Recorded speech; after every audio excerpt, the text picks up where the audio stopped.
Professor Kriebel stood at the holographic podium, his three-fingered hands trembling slightly as he adjusted his translation collar. The amphitheater was packed with students from across the galaxy, all eager to learn about the universe's most dangerous worlds. Kriebel, a Quilarian with moist pale green skin and enormous golden eyes, was considered the foremost expert on planetary threat assessment. He'd been doing this lecture for 23 cycles, and he'd never lost his sense of dramatic timing. Welcome, students, to Death Worlds 101, Kriebel began, his voice carrying that particular tone of someone who deeply enjoyed scaring people. Today, we examine application 7731H, submitted by a species called humans, from a planet they have named, and I am not joking, Earth. The holographic display behind him flickered to life, showing a blue and green marble floating in space. It looked almost peaceful. Almost. Now, before we begin, I must inform you that this planet has received a Class 1-2 Death World rating. For context, Class 1-2 is the highest rating we have ever assigned. The Council needed to create new categories of danger specifically for this application. That's when the door at the back of the amphitheater opened with a hydraulic hiss. Jake Martinez walked in, looking confused and holding a slightly crumpled star map. He was wearing a worn leather jacket over a t-shirt that read, "I survived the Grand Canyon," which meant absolutely nothing to anyone in the room. His dark hair was messy, and he had the slightly annoyed expression of someone who'd been lost for about 45 minutes. "Hey, sorry. Is this the cafeteria?" Jake asked, his voice carrying across the silent amphitheater. "The signs here are terrible. I've been wandering around for like an hour." 300 alien students turned to stare at him. Kriebel's eye membranes blinked in sequence, a sign of confusion in Quilarians. "I'm sorry. This is a closed academic session on planetary survival sciences. Who are you, and how did you get past security?" "Oh, Jake Martinez, cargo pilot. My ship had a little disagreement with your moon's gravity well, so I'm here waiting for repairs. Someone said the cafeteria was on level 7, but I think I took a wrong turn at the crystalline hallway." Jake scratched his head, looking around at the sea of tentacles, exoskeletons, and energy fields that made up the student body. "Is this like a really diverse cooking class or something?" Tink, Professor Kriebel's teaching assistant, materialized next to the podium. She was a crystalline thought form, basically a sentient arrangement of geometric shapes that glowed with a soft blue light and spoke through resonance patterns. Her current configuration suggested profound concern. "Professor, according to his biometric signature, this individual is human," Tink chimed, her voice like wind through glass tubes. The amphitheater erupted in whispers, clicks, and various sounds of alarm. Kriebel's skin shifted from pale green to a sickly yellow, another unfortunate Quilarian tell. "You're human? From Earth? The planet we're literally discussing right now?"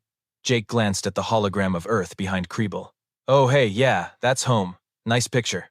You can actually see where I grew up if you zoom in on that continent there." Please sit down." Kriebel gestured frantically to the nearest empty seat. This is actually quite fortunate for our lesson. Perhaps you can provide some first-hand perspective." Jake shrugged and made his way to a seat, accidentally causing a small alien that looked like a nervous pile of purple moss to relocate 3 rows away. "Sure, I've got time. Repairs won't be done until tomorrow anyway." Kriebel took a deep breath, his chest sacs inflating. "Right then. As I was saying before, our unexpected guest arrived. Earth has been classified as a Class 1-2 Death World, which means that it is, by every measurable standard, actively hostile to life. The fact that any species evolved there, let alone achieved spaceflight, is being called either a statistical impossibility or proof of universal chaos theory." "That seems a bit dramatic," Jake said, leaning back in his seat. "I mean, it's just Earth. Kind of middle of the road as planets go, right?" The nervous moss pile made a sound like a squeaky toy being stepped on. "Middle of the road," Kriebel repeated slowly, his voice taking on the strained quality of someone questioning their career choices. "Middle of the road." He turned to his holographic display with renewed determination. "Well then, human Jake Martinez, let's begin your education on exactly what kind of nightmare world you call home, shall we?" Kriebel tapped his datapad, and the hologram shifted to display a lush green forest. To most species in the room, it looked like paradise. Kriebel knew better. "Let's start with Earth's flora, which the humans have delightfully classified into categories like edible, medicinal, and my personal favorite." "Don't touch that." Kriebel's skin rippled with what might have been amusement or horror. This innocent-looking three-leafed plant is called poison ivy. Skin contact causes immediate chemical burns, intense itching, and blistering that can last for weeks. Oh yeah, that stuff sucks. Jake chimed in from his seat. Got into it all the time as a kid. You learn to spot it pretty quick. You encountered it multiple times? A student with too many eye stalks asked, their voice trembling. Well yeah, we played in the woods. It's everywhere. You just wash it off and try not to scratch. Builds character. Tink's geometric form pulsed rapidly, which Jake was starting to recognize as concern. Accessing human medical databases now. Confirmed. Poison ivy contact is common in human juveniles. Humans allow their young to play in areas with toxic plants. This seems, and I'm editorializing here, insane. Creeble. Move to the next image. A bright red pepper. This is a capsaicin fruit. The plant produces a neurotoxin specifically designed to cause pain in mammals, discouraging consumption. The burning sensation is literally your pain receptors screaming at you to stop eating. Oh, those are jalapenos, Jake said cheerfully. Pretty mild, honestly. Great on pizza. My uncle grows Carolina Reapers in his backyard. Those'll actually make you cry, but in a fun way. In a fun way, Creeble repeated, his voice flat. Tink, please confirm that humans intentionally cultivate more potent versions of these pain-inducing plants. Tink's light dimmed slightly. Confirmed. Humans have selectively bred capsaicin-producing plants to increase toxin levels by factors of up to 1,000%. They have competitions to consume the most painful variants. There are, and I apologize for what I'm about to say, YouTube channels dedicated to this. A student that resembled a floating jellyfish deflated noticeably. Moving on, Creeble continued, his enthusiasm for the lecture building despite his growing existential dread. Earth's weather systems. The planet experiences regular catastrophic storms with wind speeds exceeding 300 kilometers per hour, capable of leveling entire settlements. Hurricanes. Yeah, Jake nodded. We have a whole season for those. You just board up your windows and wait it out. Or, if you're a storm chaser, you drive toward them with camera equipment. I'm sorry, you drive toward them? For science and entertainment. It's pretty cool, actually. Creeble's skin was now cycling through colors not typically seen in Quillarians. Right. Of course you do. Tink, next slide please, before I have a crisis. The hologram displayed a lightning storm, bolts of electricity arcing across a purple sky. Electrical discharge events that can deliver up to 1 billion volts. Direct strikes are almost universally fatal across known species. We've got lightning rods for buildings, Jake offered. And yeah, you don't want to get hit, but people survive it sometimes. There's this park ranger who got struck 7 times and lived. His nickname was Spark Ranger or something. 7 times, a student whispered from the front row. Actually, his name was Roy Sullivan, Tink corrected, her form flickering with what might have been the crystalline equivalent of disbelief. 7 documented lightning strikes between 1,942 and 1,977. He survived all of them and died of natural causes, unrelated to being a walking lightning rod. Creeble advanced through several more slides in rapid succession. Tornadoes, tsunamis, earthquakes, volcanic eruptions, temperature ranges that swung from deadly cold to deadly hot depending on location and season. With each image, Jake had a casual comment or personal anecdote. His aunt's house survived a tornado. He'd been to Yellowstone, which was basically a supervolcano waiting to happen. Chicago winter? Yeah, pretty cold. You just wear layers. What about your wildlife? Creeble was beginning to sound desperate. Surely you recognize that your planet's fauna is unreasonably dangerous. The hologram displayed a box jellyfish, its translucent form trailing tentacles. This creature's venom can kill a human in under 3 minutes. It is nearly invisible in water. Yeah, we've got signs posted at the beaches for those, Jake said. Australia's got all the deadly stuff. Spiders, snakes, jellyfish, even the plants there are worse.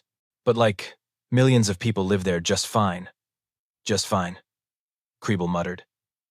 They live just fine on a continent that functions as a natural death trap. Oh, and they've got these birds called cassowaries that can basically disembowel you with their feet, Jake added helpfully. People keep them at wildlife parks, though. My cousin got a selfie with one once. Tink's light flickered erratically. Cross-referencing now. Cassowaries are classified as the world's most dangerous bird. Humans take recreational photographs with them. I need a moment to process this information. The amphitheater had gone completely silent except for various sounds of distress from the student body. One student, a methane breather in an environmental suit, had their faceplate completely fogged up from hyperventilating. Kriebel set down his datapad with a decisive click. I think it's time we discussed human biology itself, because clearly, the only way to survive Earth is to be equally as dangerous as everything trying to kill you. Jake perked up. Oh, are we getting to the fun part? Fun, Kriebel said weakly. Yes, fun. Kriebel pulled up a holographic anatomical diagram of a human, rotating it slowly for the class. To the assembled students, it looked disturbingly fragile, all soft tissue and exposed sensory organs. Human biology is, paradoxically, both extremely vulnerable and absurdly resilient, Kriebel began, regaining some of his professorial composure.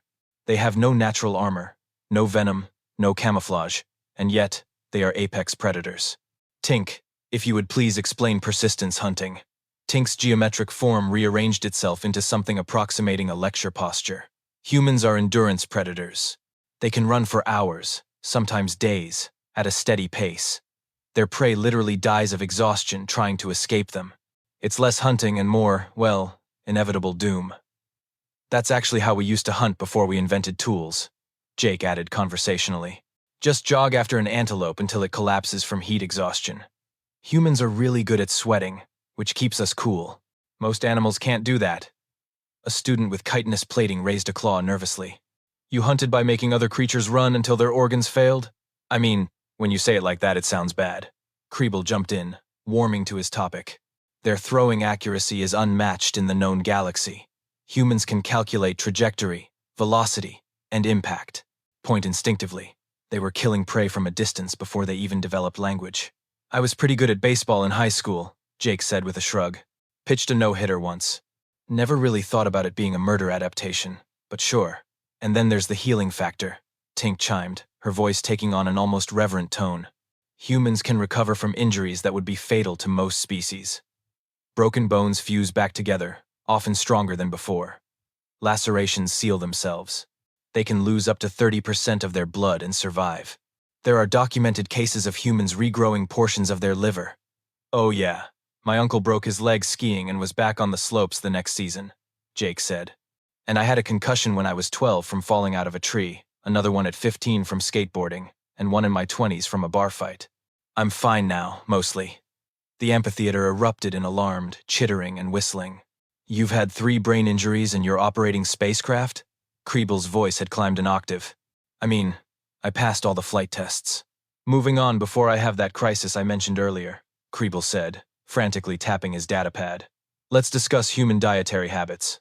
Humans are omnivores, meaning they can process both plant and animal matter. However, they take this to extraordinary extremes.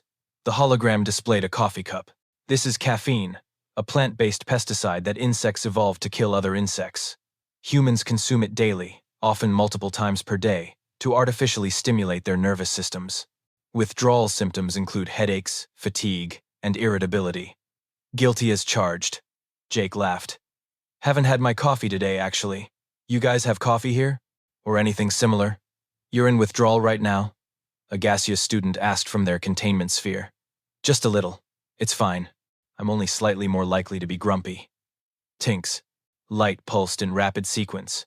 Accessing further dietary data. Oh no. Oh, this is so much worse than I thought. Professor, humans also regularly consume ethanol, which is literally poison. Alcohol. Yeah, Jake confirmed. Beer, wine, whiskey. It's social. Plus it makes parties more fun. It damages your liver, Kriebel pointed out. That's why you pace yourself. And the liver regenerates anyway, like Tink said. They're using their healing factor to justify recreational poisoning, Tink said to no one in particular. I'm documenting this for the ethics committee. Kriebel pulled up an image of a ghost pepper, glowing ominously red in the holographic display. Earlier we discussed capsaicin plants. I feel I must emphasize that humans have created versions of these plants that measure over 2 million Scoville heat units, which is the scale they invented specifically to measure how much pain they're about to experience. They eat these for entertainment. There's this challenge where you eat a whole Carolina Reaper, Jake said enthusiastically. I did it on a dare once. Thought I was going to die for about 20 minutes, but then you get this endorphin rush that's kind of amazing. Would not recommend it, but also 10 out of 10 experience. A student who looked like an ambulatory fern began quietly sobbing. Let me see if I understand this correctly, Kriebel said slowly. counting on his fingers. You consume pesticides daily, drink poison socially, eat pain-inducing plants for recreation, have survived multiple brain injuries, and consider all of this normal behavior. When you list it out like that, it does sound a bit weird, Jake admitted. But yeah, basically normal. My grandmother still does triathlons and she's 72. She also drinks black coffee and eats hot sauce on everything. Your grandmother, Kriebel repeated. Yeah, tough as nails. She had hip replacement surgery and was walking without assistance in 3 days. Doctors said it usually takes weeks, but she doesn't really do patience. Tink's geometric form had collapsed into a simple cube, which Jake was learning meant she was processing something deeply upsetting. I've cross-referenced human medical journals. Human elderly often engage in extreme physical activities well past their species' breeding years. This is apparently, and I quote, to stay active and healthy. Is there anything on your planet that isn't actively trying to kill you, and that you aren't actively trying to kill yourselves with? Kriebel asked, his voice breaking slightly. Jake thought about it for a moment. House cats, I guess? Though technically they're apex predators too, just small ones. And they did kind of domesticate themselves because they wanted to hang around us. Your predators chose to live with you voluntarily. Well, yeah, we had food and warm houses. It was a pretty good deal for everyone. Kriebel looked at his notes, then at Jake, then back at his notes. I need to move on to human recreational activities before I lose my nerve entirely.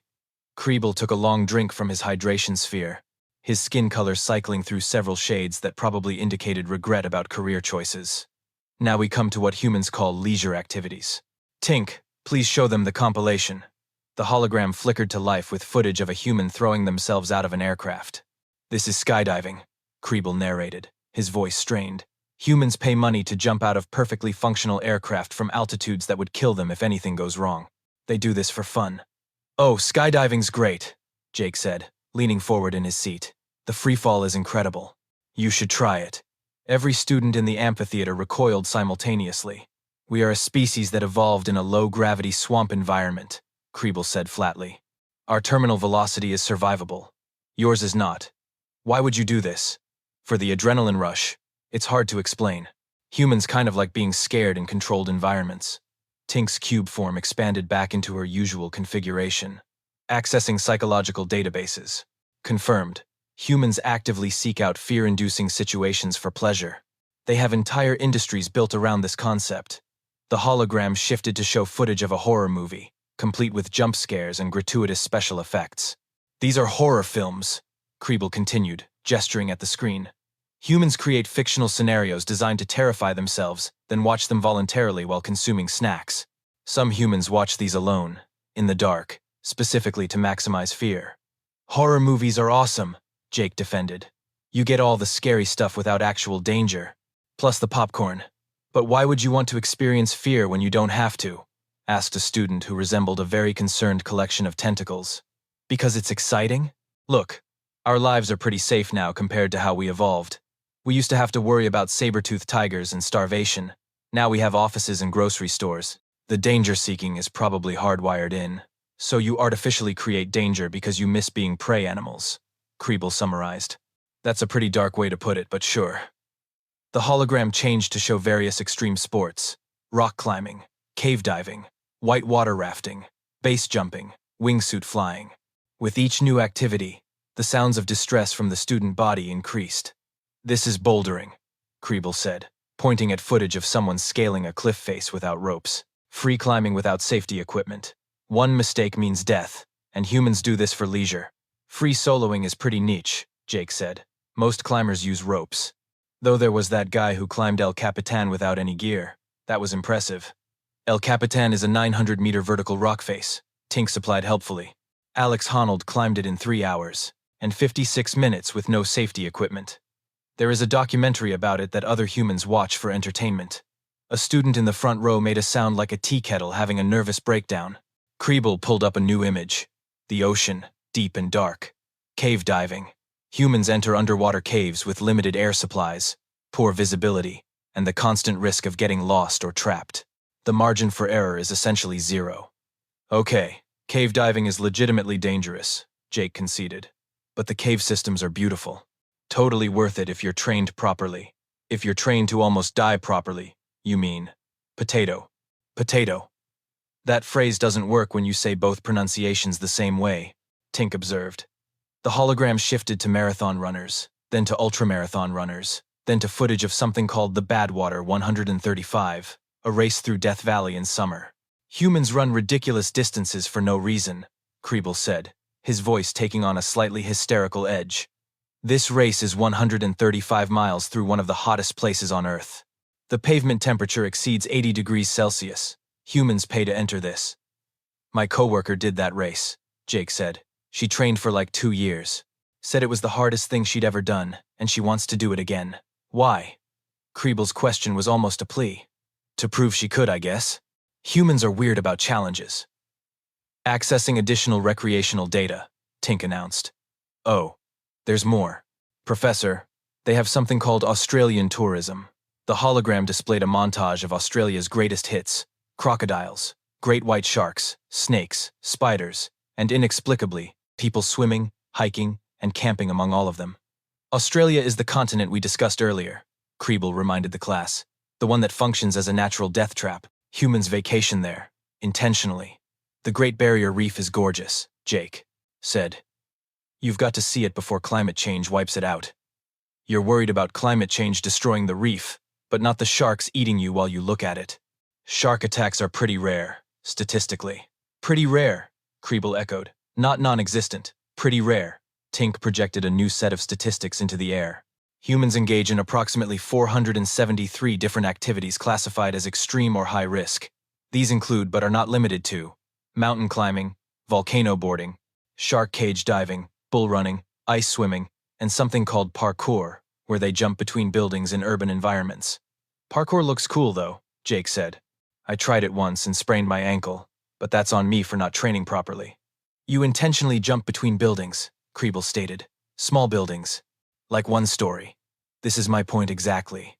The hologram shifted one final time to show an elderly woman crossing a finish line, arms raised in triumph, a medal being placed around her neck. This is a human who completed a marathon at age 92, Kriebel said quietly. Your species doesn't stop engaging in these activities even when they reach advanced age. If anything, some of them become more determined to prove they still can. Jake smiled. That's kind of beautiful, actually. We don't go gentle into that good night and all that. You don't go gentle into anything, Kriebel muttered. You sprint at it screaming and on fire. That's a pretty metal way to describe humanity, not gonna lie. Tink's form pulsed thoughtfully. Professor, I'm beginning to wonder if we've been looking at this application all wrong. What do you mean? Well, if humans are this aggressively determined to survive and thrive in the face of literally everything, maybe that's not a liability. Maybe that's exactly the kind of species the galaxy needs. Kriebel's skin went very pale green. Tink, we still have to present this to the council. I know. I'm just saying might be useful to have someone around who thinks a pun acid rainstorm sounds like a fun challenge. Jake raised his hand. Wait, did you say acid rain? Because that sounds awesome. Kriebel's skin had now settled on a color that could only be described as existential crisis gray. He pulled up the final holographic display, an official-looking document with numerous seals and stamps from the Galactic Community Council. Right, so, here's the situation, Kriebel said, addressing Jake directly now. This isn't just an academic lecture. This is actually the preliminary review for humanity's application to join the galactic community. I'm the expert witness for the threat assessment panel. Jake sat up straighter. Wait, seriously? I thought you guys already accepted us. We've had contact for like 6 months now. Contact, yes. Full membership, no. There's a process. And based on everything we've discussed today, I'm obligated to recommend that your application be denied. The amphitheater went silent. Even the nervous moss pile stopped quivering. Denied? Jake's voice had lost its casual tone. Why? We've been totally peaceful. We've followed all the protocols. We haven't tried to conquer anybody or steal technology or whatever. It's not about hostility, Kriebel said, and he actually sounded apologetic. It's about predictability and safety. The galactic community has existed for 12,000 years because we're careful. We don't accept species that are unstable or likely to cause chaos. We're not unstable, Jake, and I mean this with all due respect. You've spent the last hour casually describing how your species drinks poison, eats pain, runs until your prey dies of exhaustion, survives injuries that would kill most species, and does all of this while actively seeking out additional danger for entertainment. Your grandmother does triathlons at 72. Your planet has a continent that tries to murder everyone on it, and you go there for vacation. Okay, when you put it all together like that, it sounds bad. It sounds like a species-wide death wish, Kriebel said firmly. And I cannot, in good conscience, recommend that we allow you into the broader galactic community where you might decide that, I don't know, colonizing a black hole sounds like a fun weekend project. That's not fair, Jake protested, standing up now. Yeah, we like challenges. Yeah, Earth is tough and we adapted to it. But that doesn't make us crazy. It makes us survivors. Humans are really good at solving problems and adapting to new situations. We've been dreaming about meeting other species for centuries. You can't just reject us because we have a different risk tolerance. Tink's geometric form spun thoughtfully. He makes a valid point, Professor. Tink, not now. No, I'm serious. Think about it. Every species in the galactic community evolved on relatively hospitable worlds. Our biggest challenges were developing technology and not destroying ourselves with it. Humans had to deal with that, plus everything on their planet actively trying to kill them. They developed spaceflight while simultaneously dodging hurricanes and poisonous animals. That's my point. They're unstable. Or they're incredibly resilient and resourceful, Tink countered. Professor, how many exploration missions have we abandoned in the last century because the environments were too hostile? Kriebel's skin rippled uncomfortably. 17.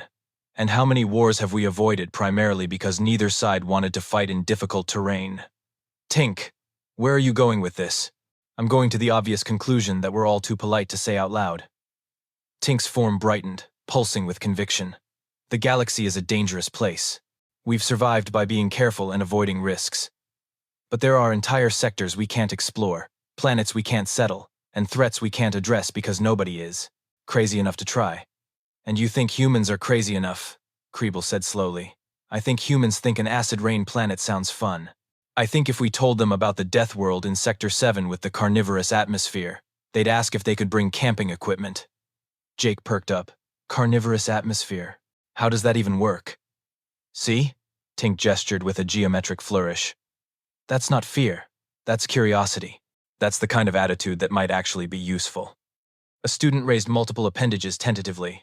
Are we seriously considering accepting them because they're insane enough to go places the rest of us won't? I prefer to think of it as tactical insanity, Tink said. Kriebel sat down heavily in his chair, his head in his hands. This is not how I expected this review to go. I had a whole concluding section prepared about why humans represent an unacceptable risk to galactic stability. But do they? Tink pressed. Or do they represent an untapped resource? Think about hazardous waste disposal. Think about hostile environment research. Think about all those military operations we can't staff because the casualty projections are too high. You want to use humans as expendable shock troops, Jake said, his voice flat. No, Tink corrected quickly. I want to give humans the opportunity to volunteer for roles that match their apparent skill set and psychological profile. Nobody's forcing anyone to do anything. But you think we'd volunteer? Jake, you asked about the carnivorous atmosphere planet with genuine enthusiasm. Yes, I think you'd volunteer. Jake opened his mouth to argue, then closed it, then opened it again. Okay, yeah, that does sound pretty cool, though. Kriebel looked up at the ceiling of the amphitheater as if asking the universe for guidance. I need to present this to the council. I need to somehow explain that despite all evidence suggesting humanity is collectively unhinged, we should accept them because they're useful unhinged. Think of it as a positive recommendation with caveats, Tink suggested. The caveats being don't let them bring their plants, pets, or recreational activities anywhere near civilized space. That seems reasonable, Jake conceded. Kriebel stood up, straightening his translation collar with the air of someone who'd made a decision they'd probably regret but couldn't quite avoid. Right. Okay. I'm calling an emergency council session. Everyone stay here, especially you, Jake. You're Exhibit A. A holographic communication array materialized in the center of the amphitheater. Within moments, the flickering forms of the Galactic Council members appeared, representing dozens of species from across known space. They looked confused about being summoned to what was supposed to be a routine academic lecture. Council members, thank you for your rapid response, Kriebel began, his voice taking on an official quality. I'm here to present my final assessment on application 7731H, humanity's petition to join the galactic community. Present with me is an actual human specimen who has provided, shall we say, illuminating context. Jake gave an awkward wave to the council. Several members recoiled. Professor Kriebel, Your preliminary reports were concerning, one council member said, their form resembling a floating brain in a containment field. Has your assessment changed? Yes and no, Kriebel admitted. Humans are exactly as dangerous and unpredictable as my reports indicated. However, my teaching assistant Tink has raised a compelling argument that this might be precisely what the galaxy needs. The council erupted in overlapping translations of confusion and alarm. Tink floated forward, her geometric form arranging itself respectfully. Council members, we've spent 12,000 years building a civilization based on caution and risk avoidance. This has served us well. However, there are entire categories of problems we cannot solve, because nobody is willing to attempt them. Humans are willing. Humans are enthusiastically willing. You're suggesting we accept them as a utility species? Another council member asked, sounding skeptical. I'm suggesting we accept them as full members with certain logical restrictions, Tink clarified, and then we make them the same offer we'd make any member species, opportunities that match their unique capabilities. Jake raised his hand like he was still in school. Can I say something? Kriebel gestured for him to proceed, looking resigned. Look, I get that we seem weird to you. Earth is a tough place. And yeah, we've adapted in ways that probably look crazy from the outside. But that's exactly why we want to be out here. Humanity didn't go through millions of years of evolution dodging saber-toothed tigers and hurricanes just to stay on one planet. We're explorers. We're problem solvers. We're really, really stubborn about surviving. That's not necessarily reassuring, the brain entity observed. Maybe not, but it's honest. You've got dangerous sectors you can't explore? We'll explore them. You've got toxic waste that needs handling? We'll handle it. You need someone to test whether that planet with the weird radiation is survivable? We'll volunteer, not because we're suicidal, but because we're curious, and we're good at not dying in places that should kill us. He asked about our carnivorous atmosphere planet with genuine excitement, Tink added. That still doesn't fill me with confidence, another council member said. Kriebel stepped forward again. Council, I recommend we accept humanity's application with the following restrictions. No Earth flora or fauna may be transported to other worlds without extensive quarantine and approval. This includes their plants, their pets, and whatever they consider food. No human recreational activities may be conducted in populated areas without proper safety barriers and insurance. And finally, humans must be clearly warned before entering environments that we consider safe, because their definition of safe is apparently much different from ours. And in exchange? The brain entity asked.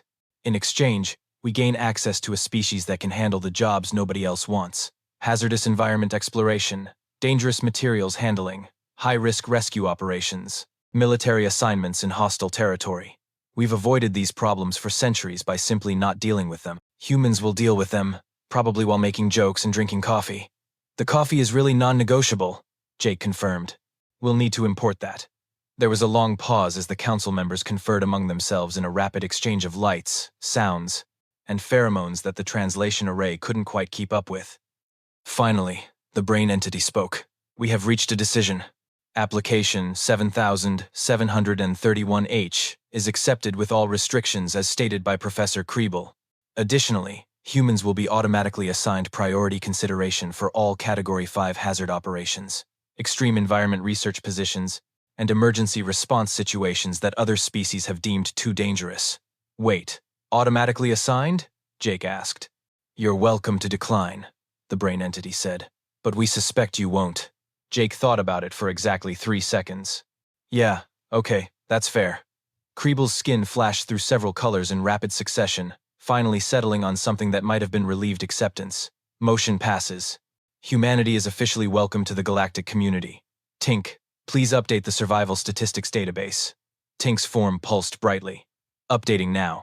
Probability of humans volunteering for inadvisable assignments, 100%. Probability of humans surviving said assignments, disturbingly high. Probability of humans enjoying said assignments. We don't have a measurement scale that goes that high.